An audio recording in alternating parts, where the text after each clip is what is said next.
tardes a todos. Muchas gracias al colectivo de Vega, de Defensa del Medio Rural, por haberme invitado a este acto y también por haberme propuesto escribir el prólogo, en el que yo intenté recordar de alguna manera el sustrato verídico, histórico, que yo seguí a través como periodista durante varios años, en el que nació este movimiento del colectivo de Vega, ¿no? Y por eso me centré en una serie de datos sobre el urbanismo gijonés que me parecen muy relevantes, porque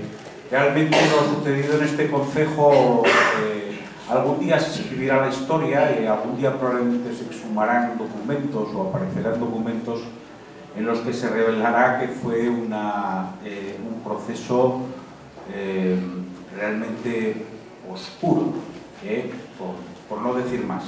Bien, en cualquier caso, cuando Juan Carlos y Carmen me pasaron el borrador del libro, me pareció magnífico y entretenidísimo, y es lo que ustedes se van a encontrar sin duda en cuanto lo abran,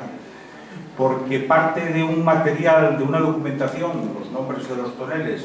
verdaderamente recogida con mucho esmero y con muchísima precisión, con una identificación de lo que significa el nombre de cada tonel,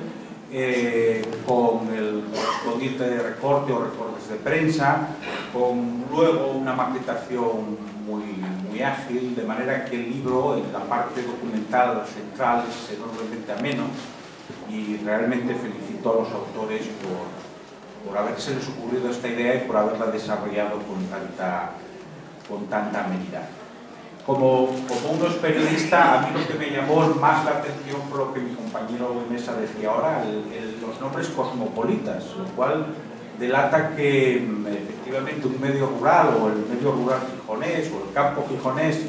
no era un espacio aislado, como también algún compañero, sino que llegaban las noticias a través probablemente de la prensa, que era el único medio en aquel momento con mayor difusión, y esos nombres que vienen de todas las partes del mundo y de la historia, pues se incorporan a los toneles. Aquí recogía que se hace mención de alguna u otra manera a la guerra de los Boers, al general Ronch, al volcán de Nápoles, el Vesubio, al terremoto de San Francisco, a la asesina del crimen de Fuencarral, Cecilia Aznar, a los bandoleros Casanova y el Pernales, a la guerra ruso-japonesa, etcétera, etcétera. Es decir, que hay un cosmopolitismo en el sentido de que, repito, los villanos, los habitantes de las villas, los villanos no estaban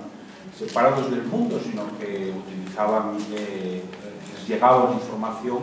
y, bueno, pues eso desde una lectura presente donde los medios de comunicación están mucho más desarrollados, pues significa que habitar en el medio rural no impide una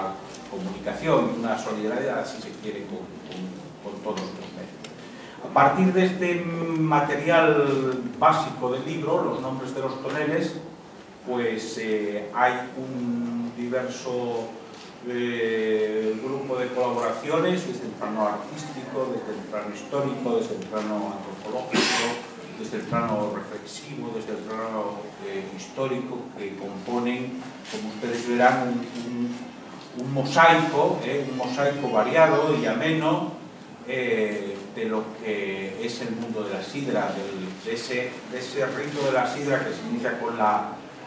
con la hendidura en el tonel, y esa sidra que fluye, que primero se toma en los lagares, en su mayoría rurales, pero también situados en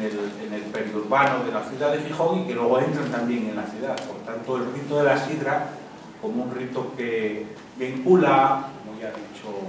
Juan de Barceló en algún momento, vincula el campo y la ciudad y se transmite de un lugar a otro, y al llegar a la ciudad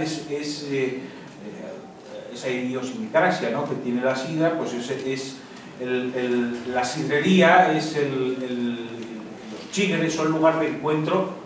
que en Gijón concretamente, yo esto se lo he oído contar muchas veces a mi abuelo, que no era de sus orígenes, estaban en Cefontes, pero vivió siempre en el casco urbano, pero él comentaba cómo en la sidrería, en años duros, incluso las posguerras, esto coincidía lo mismo el señorito de Somió que el obrero de Nacaollo o que alguien que había venido de Granda, o sea que en ese sentido, sin magnificar el dato, pero bueno, la sidrería en Tigre fue siempre un lugar interclasista, digamos, ¿no? Bien,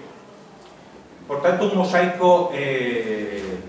muy interesante de lo que es la sidra como líquido que se transmite de un medio a otro. Y ya para terminar, hago incidencia en lo que decía al principio. A mí me parecía interesante destacar en el modesto prólogo el sustrato de este libro y el sustrato del colectivo de Vega de defensa del medio rural, porque repito, creo que fueron episodios realmente graves y que probablemente la perspectiva histórica nos dé todavía más razón para calificarlos así.